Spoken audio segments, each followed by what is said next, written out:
Welcome to Boys Don't Cry once again. And after a few weeks of doing so many different things, I am excited once again to have Irma with us. And this is something because to build on the previous conversation we had in terms of educators and the role educators can play in terms of young boys growing up to be men eventually. And we looked at just a very foundational premise of how boys and their mental health and any looking at or experience of abuse at home, how does that impact and what kind of foundation it lays. Today, what I wanted to talk to Irma about was, and I shared this with her, is how classrooms can be safe havens for young boys, even not so young, even all the way up to high school.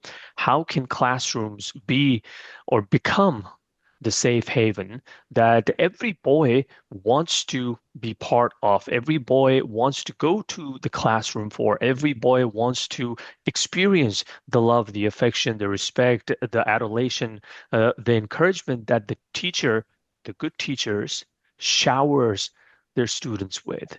So that is why we've got Irma Flores Brothers with us tonight with Boys Don't Cry, another episode. So without further ado, thank you, Irma, for joining me.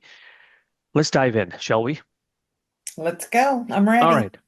So first up, we talk about safe havens, and I have to bring this term because we use this term in context of adults and mental health and workplace safety. Psychological safety. How important is psychological safety when we talk about kids, when we talk about elementary school kids, middle school kids, high school kids? We understand on a vocational context, but how important is it on a school level for young boys? So I think that when we look at what's happening in the world, it's much different than when I first started teaching. When I was in the classroom, I was teaching in a bilingual classroom, and the number one rule that I promised I would always have is to establish a safe, risk free environment. Children were coming with limited English ability. So I knew that the risk of those that did speak that were native English speakers might find how they say something as they're learning the language hilarious. And what would that do to the self esteem of the children who were learning?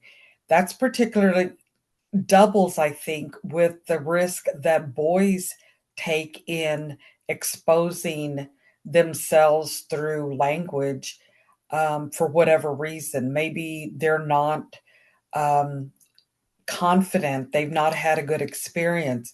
So, if we don't set up those risk free environments, what's going to happen is those children are coming to school, and I won't say excited, I would say probably dreading facing what the possibilities are, that they would be laughed at, made fun of, bullied, harassed. So back in the day when we didn't hear so much of that, it was a different environment. Still, setting up a risk-free environment is very important, but more so now because we're dealing with a lot of hatred and violence and all these other things that our boys have to think about.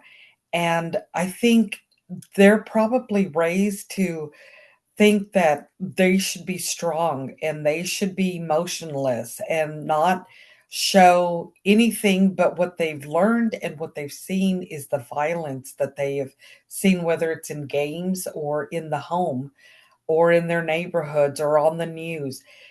All of this they're exposed to. So seeing that, I think requires educators to think more about, how do I make this space safe for the boys to come in and feel confident about trying, about making mistakes, about not knowing 100% how to respond to something. I think it's if you get that out of the way and realize that it's going to be a work in progress, you're going to go a lot further. Plus, you're going to have mentally safe thinking students, boys in particular, that will feel like they don't have to worry about that. They have enough to think about. Let's provide this safe space for them to learn and grow and be okay for them to make a mistake or to cry or to share feelings. So I think setting up and that starts at the top. I think the campus as a whole sets that um, expectation that this is a safe place. So it really starts, and it's really hard when that's not established on a campus, and we're leaving it up to certain teachers to be able to deliver for all these students. It's just not it has to be all of us putting that work in together to create that space. Right.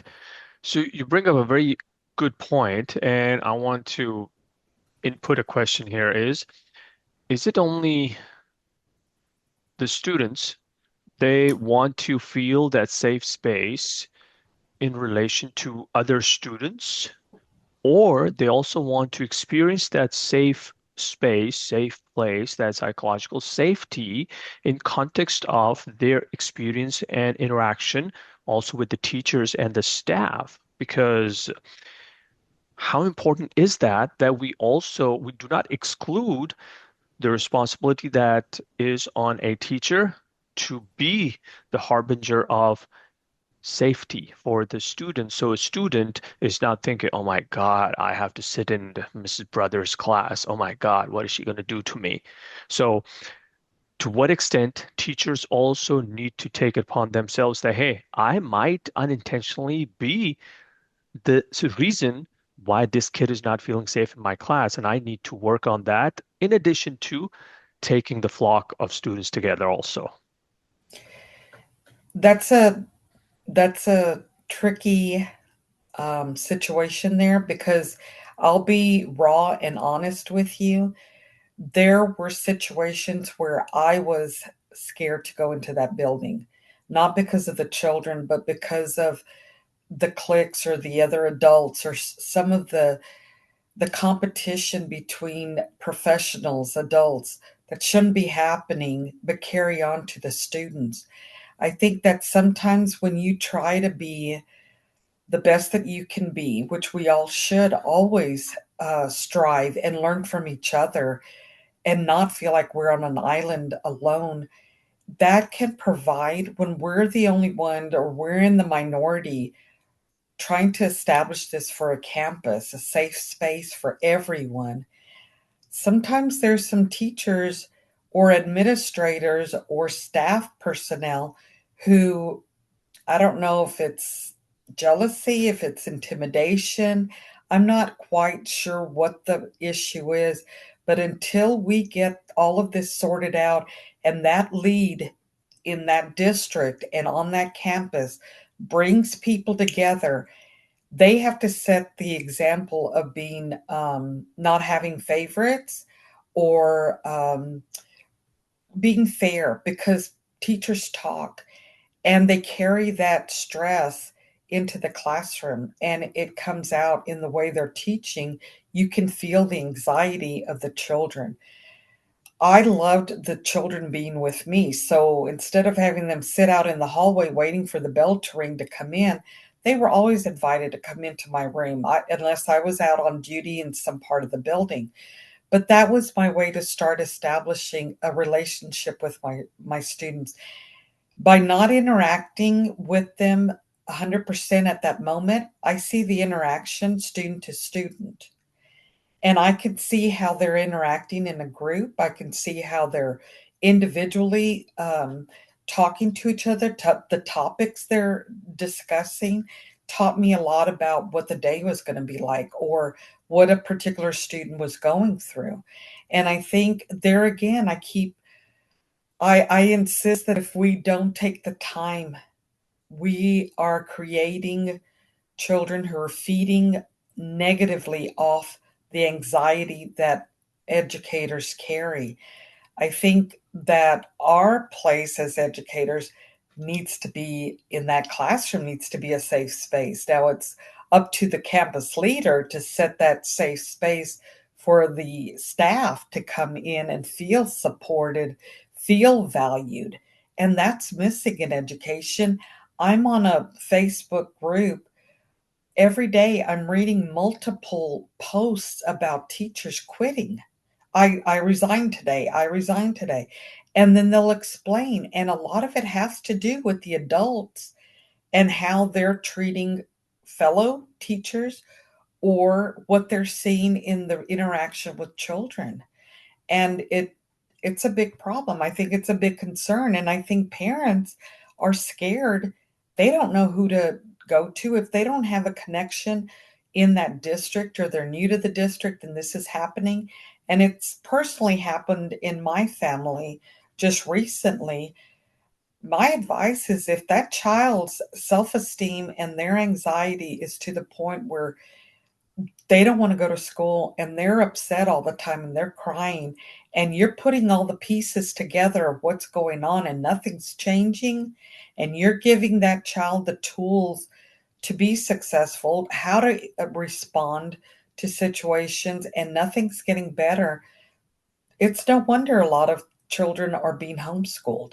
Now, whether or not they're truly being homeschooled, I don't want to say that they are or they aren't because I see a lot of high schoolers, roaming, and this is a pretty nice neighborhood, but where they should be in school. Why are they not in school? What are we doing as parents? Are we removing them just because there's been complaints about their behavior?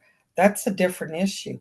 But when it's a teacher and a child is so fearful to go to school, afraid of what this teacher is going to say to them or humiliate them in front of the class, we have a major problem.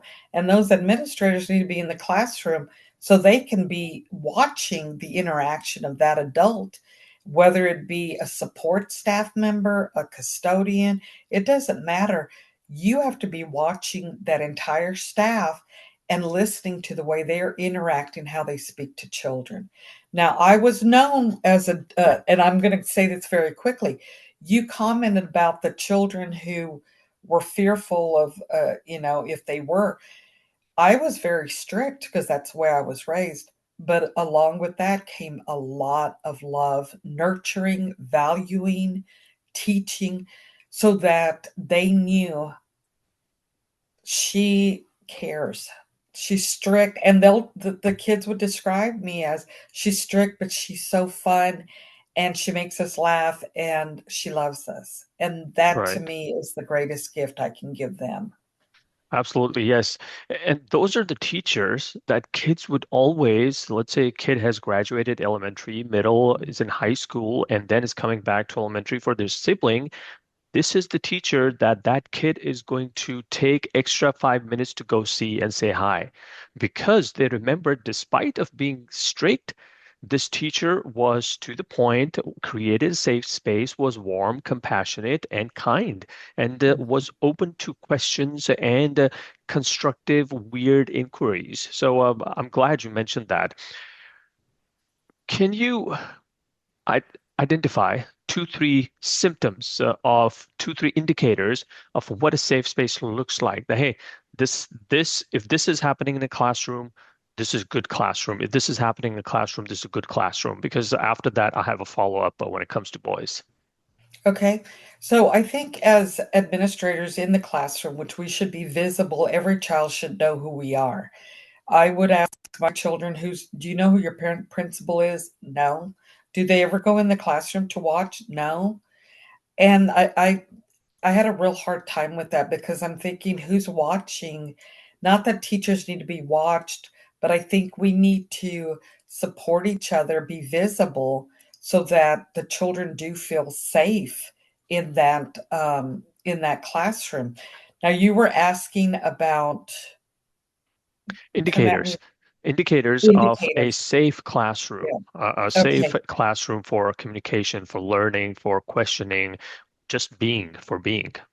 Sure. Two or So three the indicators. teacher When they are teaching or working, facilitating the learning process, you want to see that they're looking at all the children. Typically, not typically, sometimes when I would go and observe in a classroom, I would notice that a teacher would be focusing only on the group that had the answers. And that tells me a lot. They're not confident in who they are or what they're doing or the material that they're delivering. So they have a safe space there to know that these children already have that information and they're going to give it back. So I'm going to look good because these students, but they're not realizing that these other students are being ignored. And children are very bright. They know when a teacher doesn't like them, or they know when they're not being included. So they begin to feel like they're not smart enough. And I think it's the teacher's duty to guide the process of that response. You don't give them the answer, you allow them enough time to stop and think. And just like I modeled here a second ago, they might give an answer and then ask you again, what would it? And that's what you want. You want them to think about what the topic is that we're discussing, what's on their mind. Let them express that. Then they want to make sure that they're responding to your question. So if you model those kind of behaviors, you're going to get students beginning to copy that response.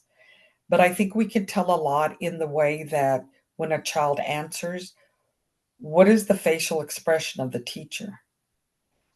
Um, are they cutting them off? Are they not recognizing where they're going with that? Because a lot of times teachers have one response in their mind and they're not listening to the child. And that child arrived at a very logical solution, but that teacher only had her answer that she expected to be given when children have different ways of thinking and of arriving at a solution. So, watching that interaction is so important in the adults, in the student to student. Am I establishing a classroom where children are able to dialogue with each other? Is it just giving me the answer? Do I give them time to discuss and grow from each other? But I think there are a lot of physical signs that tell us it's not healthy. It's not, if you're always crossing your arms, you appear as if you're angry. And children read us like they can read Open book. the Yep. a game, if they can't read. They can tell. I'd walk into the classroom and sometimes for some reason I had a sore throat or I didn't feel that well. They knew right away. They were saying, "Miss Brothers, do you feel sick?" They knew, but that's from establishing the different emotions that I would go through and give them time to see how I model different emotions, whether it be I'm upset, I'm disappointed, I'm happy, I'm excited for you, whatever it is. But watching when a teacher is one certain way and her response is just flatlined, like no expression, no excitement, there's a time that you need to talk to that teacher and say, let's look at maybe videotaping yourself teaching a lesson and Right. how the children are watching you and what they're receiving. Is that what you want? Or are there some areas that you need to grow in? Right. Perfect. So coming to the next question is, how can we see, are there any verbal cues, any visual cues, physical cues that, okay, I see so and so boy, Johnny. is feeling hesitant. He does not want to ask the question. I know he wants to ask a question, but he's not sure if he wants to actually put that forth. Or maybe Timmy there, he hasn't spoken anything in the last three sessions. Are there any certain cues that teachers, administrators, educators can pick up on to identify that, okay, my class, there's a problem, and I need to identify what the problem is to bring these kids back onto the track?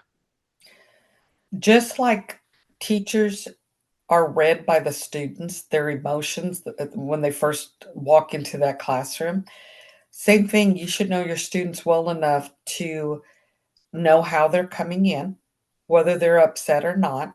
Are they unusually quiet? Maybe they're more talkative, and today they seem to be awfully quiet. And a solution could be they need to see the nurse. Maybe they have a fever that they don't feel well. But when you see boys that are shy, they shut down, they don't want to ask a question, they don't want to answer a question. Um, I think there are things that you can do based on that individual. If you don't know your students well enough, you could very well hurt them even further by coming across as like encouraging them, but to them, it's you're forcing them to do something at a time that they're not comfortable doing.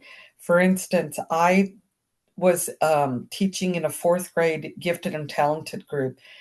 And something for me that's always been important is allowing students to speak publicly. I love public speaking. And so I think that that's a skill that is lifelong speaking, knowing how to approach a stranger and how to have a conversation, or whether it's presenting in a college class. So I started doing that. Well, there were some children who were reluctant. And I said, I want you to experience it. And I explained to them why it was important to have public speaking skills. Um, but I had to know the level of their ambition, Hmm. the level of their self confidence. And I had a couple that were terrified. And I said, it's okay. All I need you to do right now is just put together what, you can work with another student if you choose to.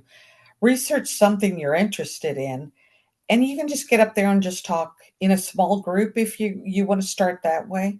But the goal was to have them grow to present to the class. And let me tell you, I had a couple of parents call and said, "No, my child's not gonna do that." And I said, "Okay, can you explain to me why?" "Well, they don't feel comfortable, they're scared." And I said, "Okay, what if we just gave them time to watch the others getting up there, presenting, finding out what it feels like, having the other kids excited about it might rub off on your student." Right. Well, before long, that student whose mother said there was no way he was gonna do it, was the one that came back and was requesting on every unit we did, was he able to do a presentation. Wow. And luckily at that school, I was able to videotape it, and the students could share those presentations with the parents if they weren't able to be there. So we don't put limits on children, but we take it step by step at their comfort level while we are encouraging them and finding ways for them to feel confident, to feel powerful in that they can do this. And the difference, and we know as adults, when we've learned something, I remember learning math, a math problem, how to do something. I would ask the teacher, could she give me more? Because I enjoyed doing it. Um, so I think you just have to be creative. You have to think out of the box, but you have to remember what it felt like. What How were you feeling? What were your emotions? I was a nervous fifth grader because we moved to a whole new town. Mom took us to a whole new town.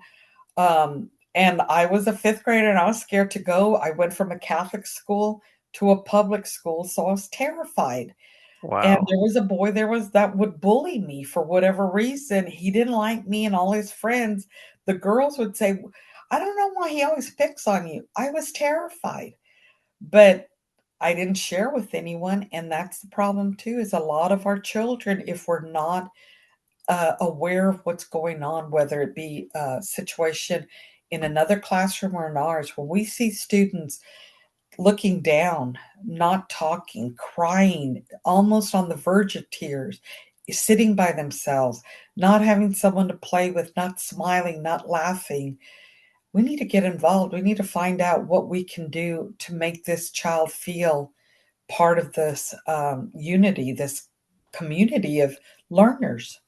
Right. So what I understand really is just like any other field we are in, it is very important to develop that rapport with the students first couple of weeks of the session so that I understand, okay, Johnny from Timmy to Sandhya to Aslan to Ahmed to Vinny, what ticks each person off, what makes each person happy, what their favorite character might be, the personality behind those names. So very important, just like any other job we do. Very important question is we want to establish safety. We want kids to feel safe and confident to be able to express themselves. But we also want them, just like you mentioned, you were strict. We also want them to understand the decorum of a classroom. So the fine line between discipline and safety of expression, how do we go about defining that for, say, a fourth grader or third grader who has only been in a classroom session, let's say from pre kindergarten one, two, and this is his or her third, fourth year? How do we do that? You know that you just said three words that I don't think are thought of enough when we talk to educators about how to establish their classroom. Safety in interaction, safety in communication, safety in self expression is not taught. And it's not taught as a skill because there's math, social studies, science, all these other content areas. We establish that by establishing the expectations from day one. And I go back to it has to be the leader of that campus setting that expectation. I was at a campus in another state that was one of the roughest I have ever been to. And we would have Friday morning meetings, the whole program would meet. And they would talk about discipline and expectations, but the way the adults addressed the students created an atmosphere of violence and disrespect. And if we're not respecting each other and we're not respecting children, how do we expect them to respect us? So, establishing from day one and modeling what that looks like. Oh, someone bumped into somebody. Oh, what do you say? Excuse me. That's right. And there's nothing wrong with teaching them what are appropriate reactions. How do we communicate with each other? So I think if teachers would take the time in class meetings, maybe first thing Monday morning, let's set this as a goal. I'm seeing this in the classroom that we're not valuing each other. What does that mean? Find out what children understand about that term and then explain what it looks like. Get their perspective on what it looks like. Role playing is very important. Lexi was going to start middle school in a new district away from me because I had been the campus administrator. And let me tell you, my kids dealt with a lot of bullying because I was the principal.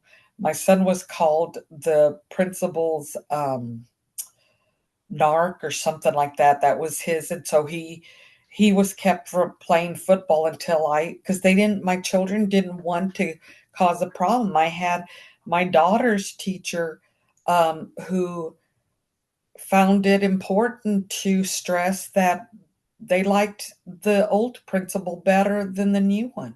And the principal's daughter was in that class. So, they dealt with a lot of hurt because of my position. And I loved having them at my campus, but I did move them out because of sometimes it wasn't fair to them to have to deal with that. Lexi was going to go to middle school, and I said, "Okay, Lexi, this is going to be new for you. How are you going to go up to a group because you don't have, friends?" And middle school's a tough age.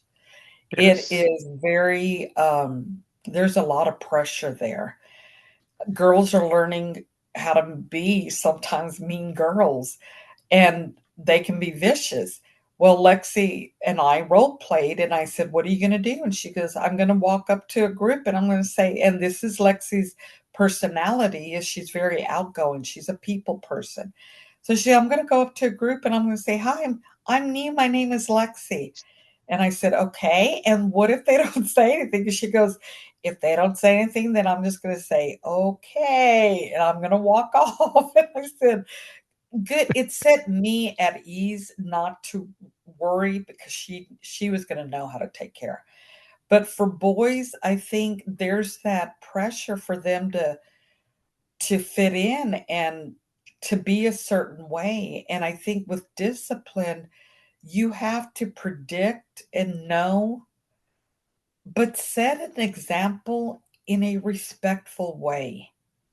Respect is taken out of the classrooms. We don't use it enough to for kids to understand what respect. It's a shame that nowadays we have to say, "Well, what does respect look like to you?"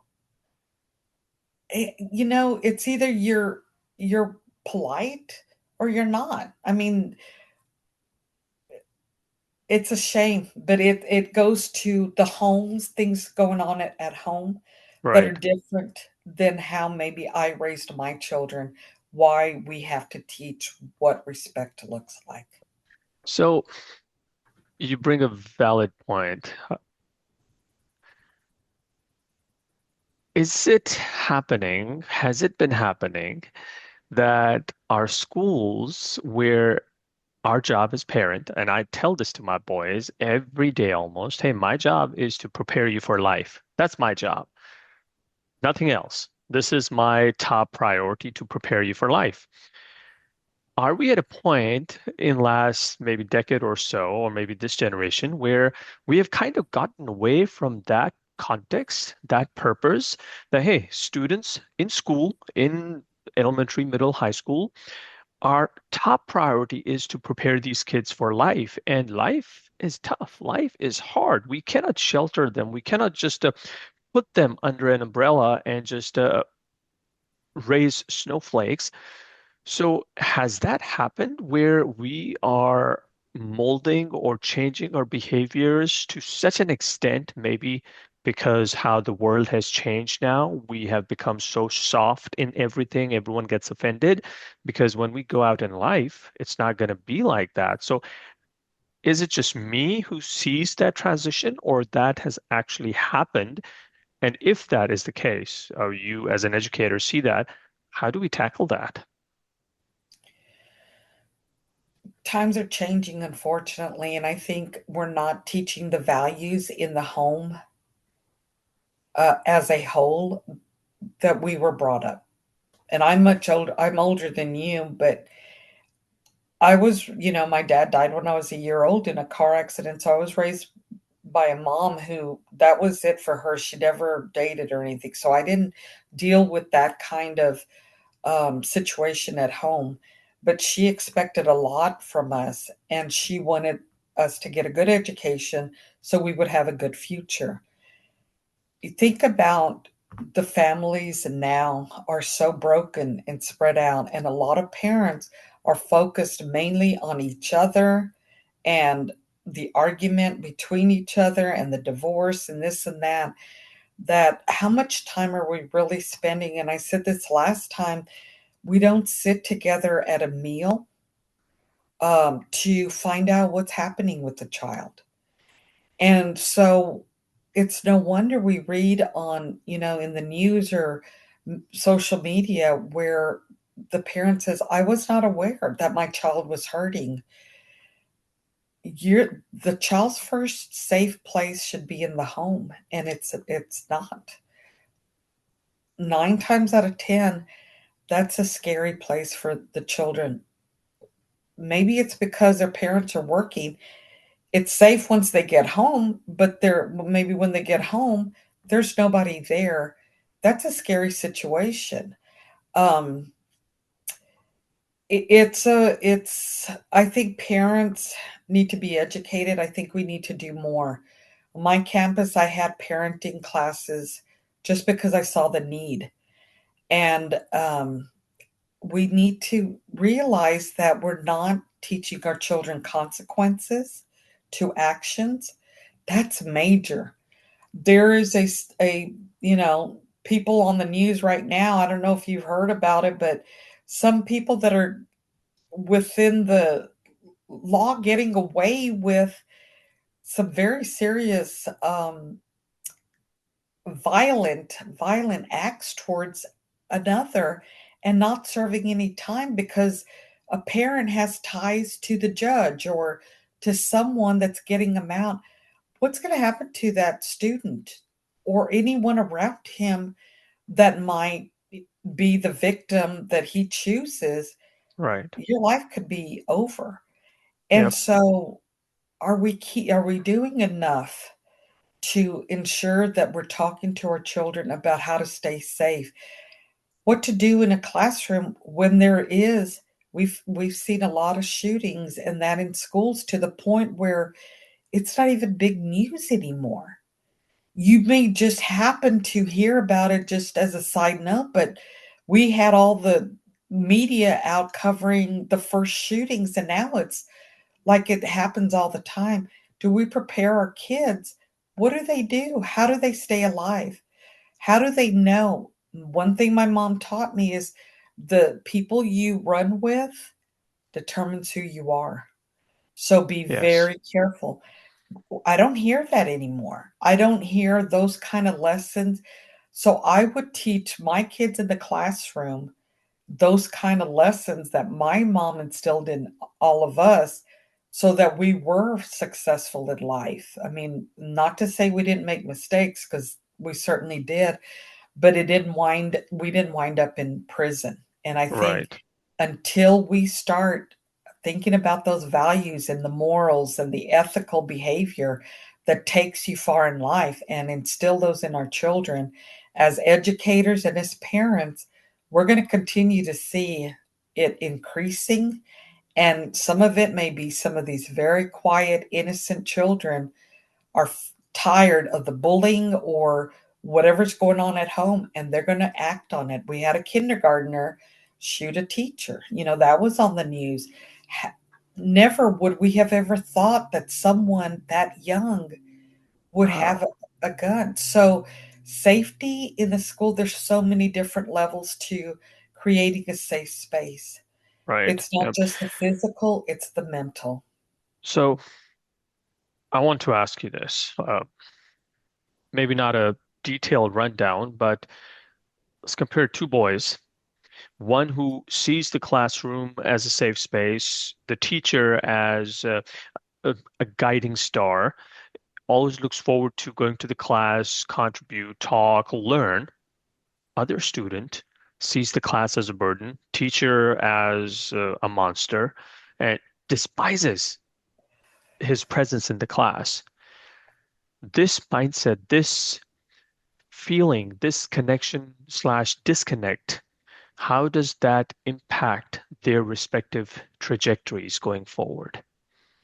So that's going to happen in just about every classroom. I've had them in just about every classroom. Turn it around. There are some students who it's a cycle. Their dad may have been um, not had a good experience in school, and I had that happen where I had to call this dad in. And his son was always hitting, fighting with other kids, and I was the principal, and I was always having to call the dad in, and the dad was getting very upset. And so I kept trying to figure out, and I told the dad, I just want to figure out what we can do to help your child. I don't like disciplining them, but they're also not going to come to my office and walk out with a treat, which I hear has happened a lot too.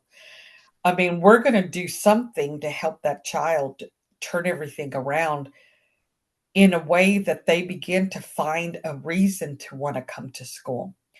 Well, this boy had very long hair. It was down to his waist. And Wow. and I asked the dad. I didn't know if it was a culture thing, religion. I didn't know.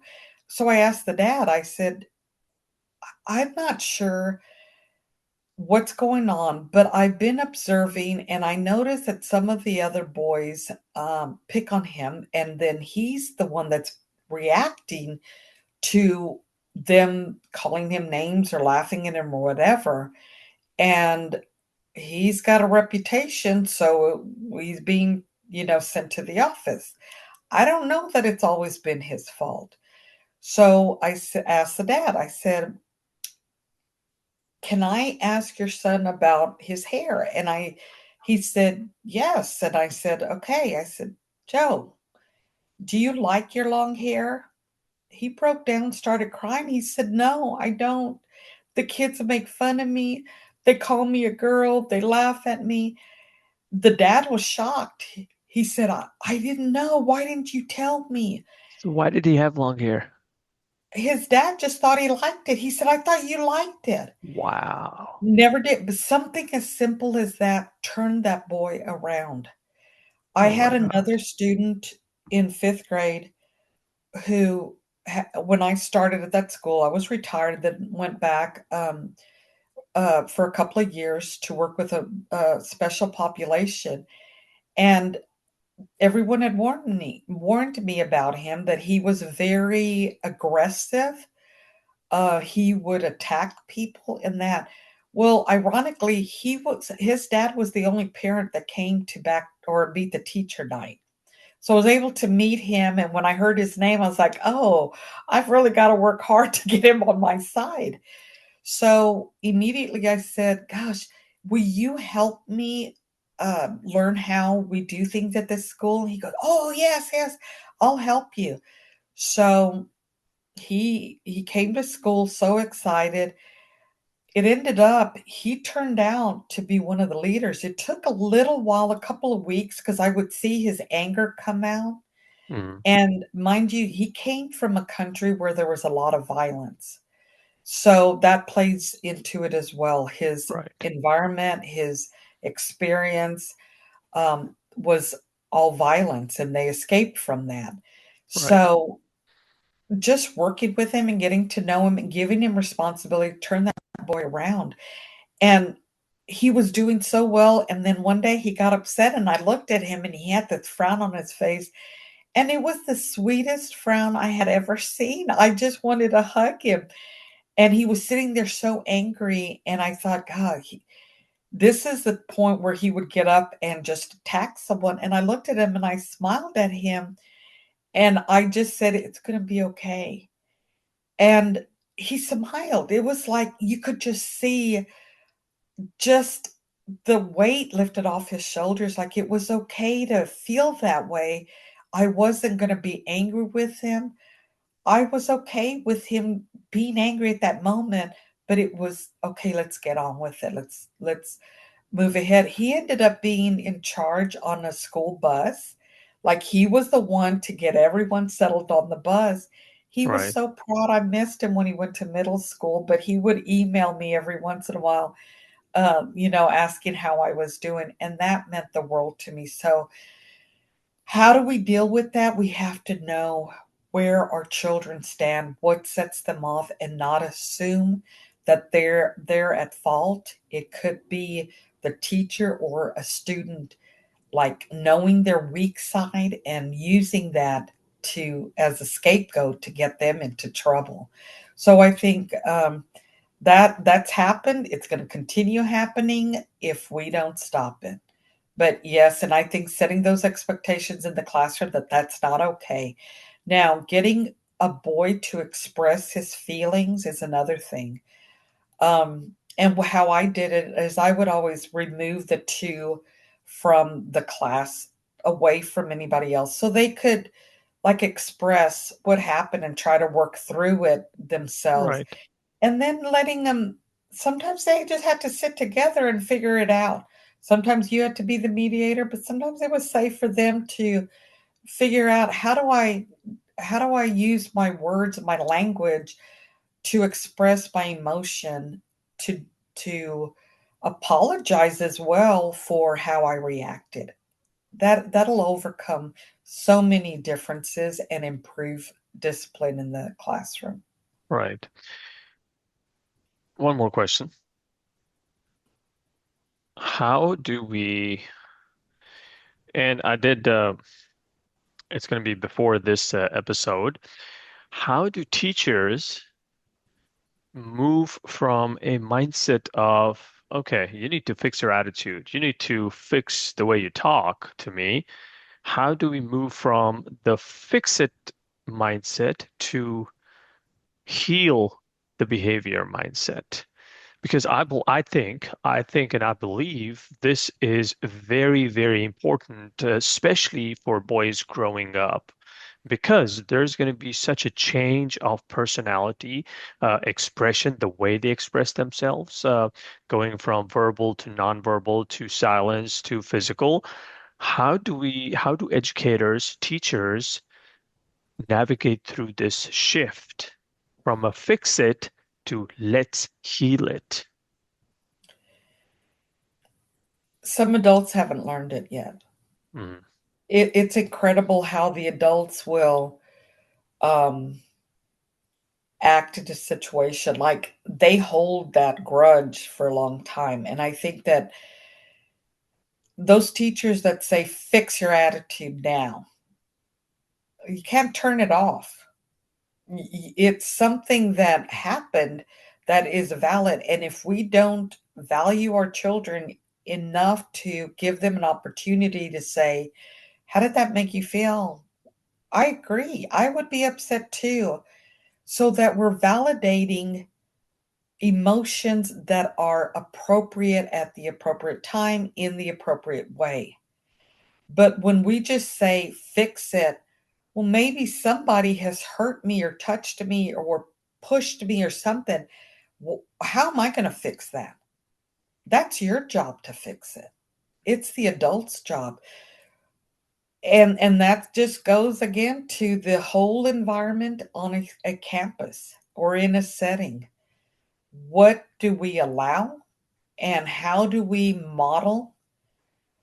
I was always honest with my students. If I drove to work and someone cut me off or something, I would say, "I was so mad." And then I had to stop and think, "I've got to focus on the road and I can't be mad at that one." So, as we develop those kind of scenarios for the children to listen to and learn from, we're taking the time to help build skills that are lifelong skills. It's okay to be angry. It's okay to cry.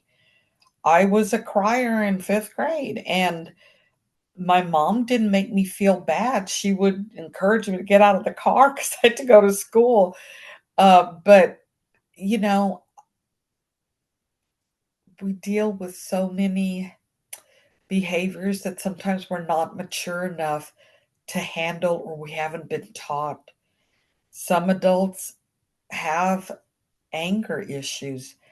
And I would say they need to get counseling to be working with children because sometimes you're having an argument, at home with your husband and you bring it to school. Are you going to be angrier more with the males? I had a professor in college. She didn't like females. She was more partial to the males and our grades showed it. But wow. that's life. That's like you said. Sometimes you have to deal with that. But I think there comes a time when there are things that children should not have to deal with. Bullying from an adult or bullying, what that looks like, we have to stop and listen to them so that we know to what degree is this bullying. Is it to the point, and we can't say, oh, he called you that. That's not really bullying. To that child, it may have been. If they're sick to their stomach and they're scared to come to school, that to me, it's a physical reaction. That to me deserves time to figure out what's happening and how are we going to stop this, because that cannot Right. happen.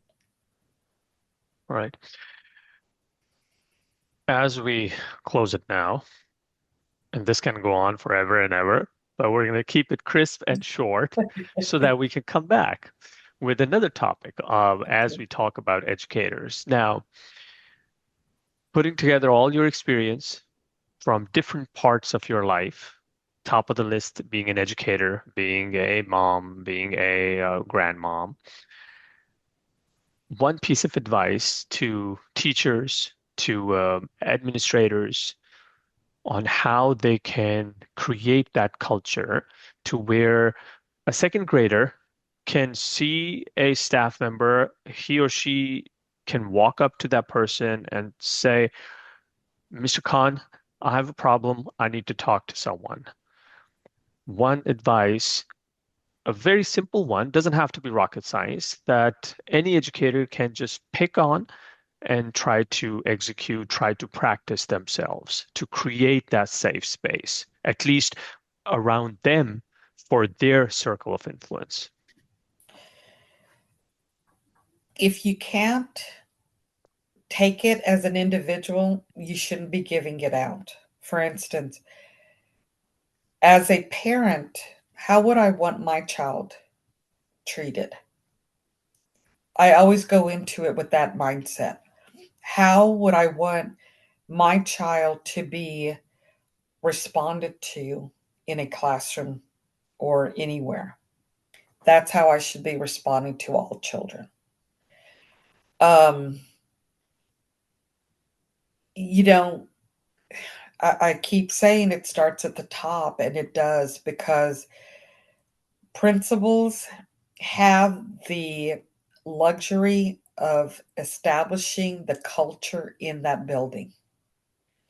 And if all of us as adults, no matter what position you're in, can admit that sometimes we make mistakes, we have faults, whatever, and apologize and fix it in a way that, when I say fix it, we have the mentality and maturity to use that opportunity to grow from, then we begin to create a culture of safety for all children where they're going to feel safe. If I It's like a mom and a dad.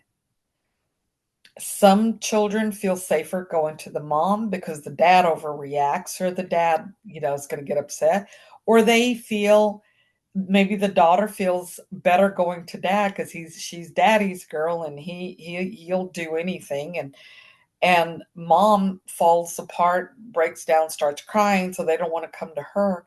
You know, they teachers set their reputation, and I would want to ask them, what is your reputation? Are you the type of teacher that children go up and hug? Are you the type of teacher that students are scared of?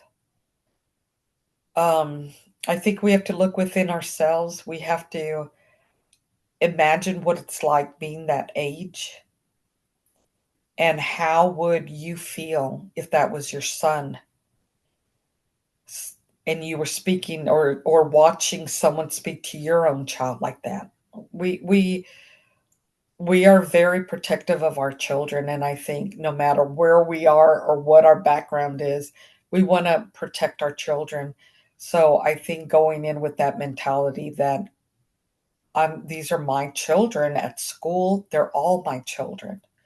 And whatever I can do to send that love and that nurturing and that care and valuing children and respecting them is what we need to really focus on, because when we don't how do we expect them to learn when we're accusing them, or we don't know the facts, but we're going to listen to this large group who made accusations because now this child has become labeled the scapegoat, and so you Right. can do whatever you want and just say it's him. Teacher goes with it because she doesn't want to take the time to find out who these children are and what's really going on.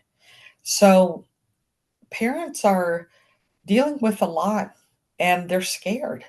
They're scared of the outside world coming in to hurt our children. They should feel safe sending their children to school, and that school being as safe a place mentally and physically as it can possibly be, in which it should be. Absolutely. Nope. Completely agree there. Classrooms as safe havens, safe places, and I cannot but think of our one principal out of all the teachers, all the educators. While you were saying a lot of stuff, only one person came to my mind. A few others, but this one gentleman, top of the list, an Australian guy running a Pakistani school, and his name was James E. Last. I mean, drop dead handsome guy. I mean, I cannot imagine how handsome he would be in his 20s and 30s. His door would always be open for students. I was in that school in ninth grade, eighth grade, end of eighth grade, ninth grade. His door would always be open. If he would be walking around the school and a student would stop him, and then a staff member would come, he would not stop his conversation with the student. He would continue his conversation with the student till the time student was satisfied. And then once the student would walk away, then he would attend to the staff member. And that instilled that level of confidence in kids, in us, that we're like, all right, you know what? I have a problem. My teacher cannot solve my problem. I'm going to go to Mr. Last. Boom. That was our perception. Well, you Mhm. can't take care of it. I'm going to go to Mr. Last, and he would sit there all day. He would listen to kids. So Yeah. that is the kind of individual. I'm talking about 1994. Okay, I have Mhm. no problem aging myself here, and I still remember that guy. May God, I mean, may his soul rest in peace. But those are the kinds of teachers that we want to have in the lives of our kids. So thank you very much, Irma. Again, a Thank you. fascinating session.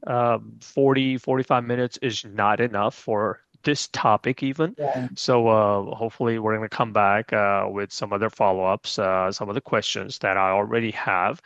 And yeah, as Irma said, treat every kid in your classroom as if it's your kid sitting in someone else's classroom. That is how you should be taking care of your classroom, that you are not teaching this class, but you are a student in someone else's classroom, and how you are feeling when the teacher is saying something, being mean or being polite or being pleasant or being unpleasant to that kid. Because kids pick up things. Their record button is always on. They are recording. They're a black box, which is always recording.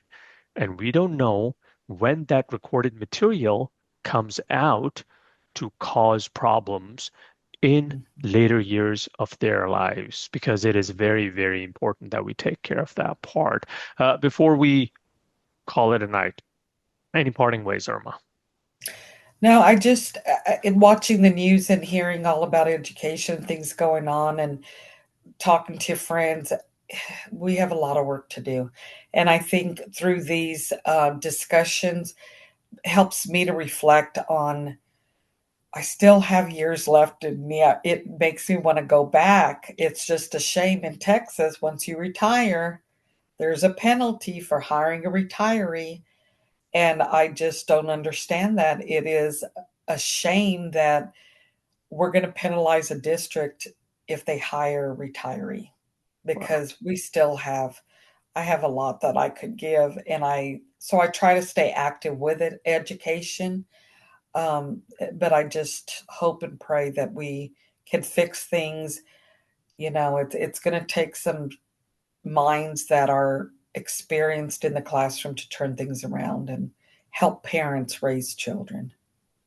Absolutely. Hands down, one of the most difficult things to do because my son asks me this question every 3 months. Is being a parent hard? Yes, it is It darnest is. hardest thing in the world to do. With that thought, thank you very much, Irma, once again for Thank you. gracing Boys Don't Cry.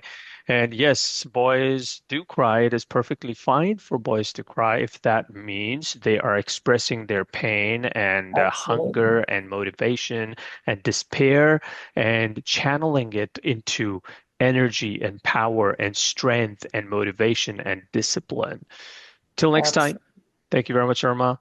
And I'm going to sign off from Boys Don't Cry. Take very good care of yourselves.